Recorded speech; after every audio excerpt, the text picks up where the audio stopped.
This week has been interesting. So we're talking about this topic of living in God's story, and yeah, honestly, I think this week has just felt really dense. I think I'm starting to get to a point in this DTS where there's a lot of information that is so good, and I'm not absorbing all of it because I have so much. I feel like a sponge that's already full.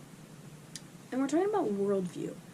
So, if you imagine a tree, and underneath it is its roots in the soil. Imagine the soil is a person's worldview. That's how they see the world. This is their perceptions of how the world works.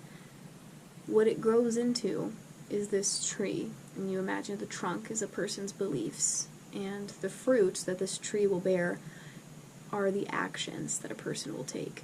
And we're talking about how impactful a worldview is, and how sometimes Christians have a theology that's purely information stored up in their mind. For example, God loves me. That's in here. I agree with that theology.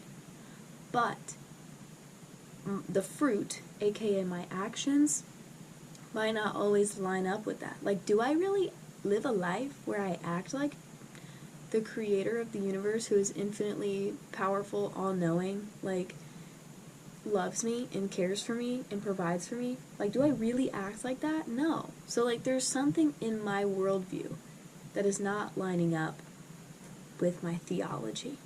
And, yeah, we're just talking about how you identify it, and, what are the different types of, how can you identify your different worldviews. And we're talking about how, if your worldview is that you are a cosmic accident and you're only a product of evolution, you might not find purpose in your everyday life, and you might have a twisted version of who you are. And one thing that was said today when we were talking about identity, when you have a secular, aka apart from God, worldview, the phrase is, I am what I make myself out to be. That's a lot of pressure. And the imagery was an extension cord that was plugged into itself. And it's alright, well, where are you starting? What are you pulling from? How are you to make yourself up to be? What's the model? What are your resources? It's so much, and it's messy when I try to explain it.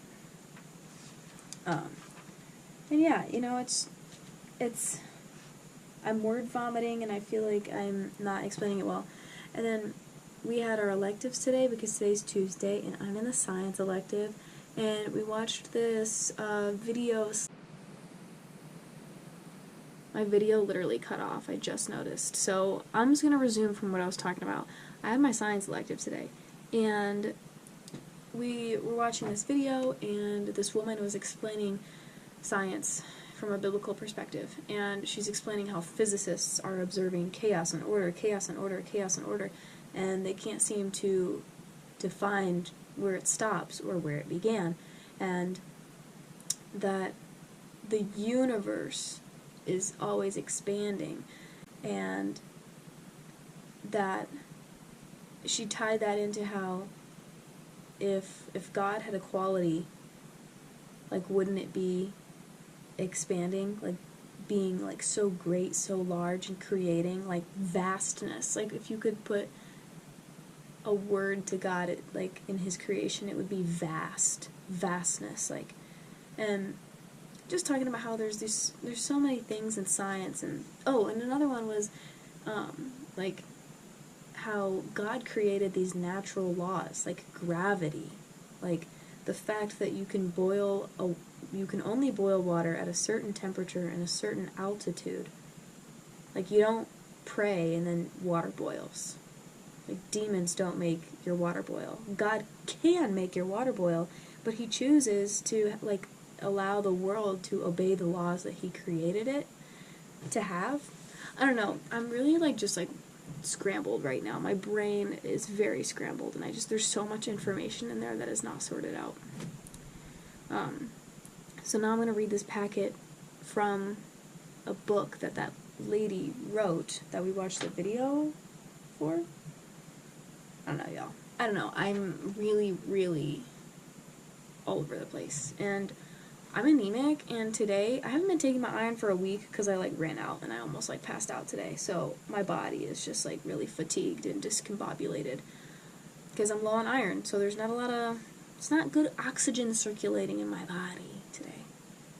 But we're thriving anyways. So I'm gonna just do my work as best as I possibly can. And yeah, I got a lot of stuff. We got dinner in like 40 minutes, and then I'll do more work, and then we have Bible hour tonight, which is where we are reading the Bible, and we're going to do the Torah part 3. So we're going to do stuff in the Old Testament, the Torah. So, my. That's it. GoPro, stop recording.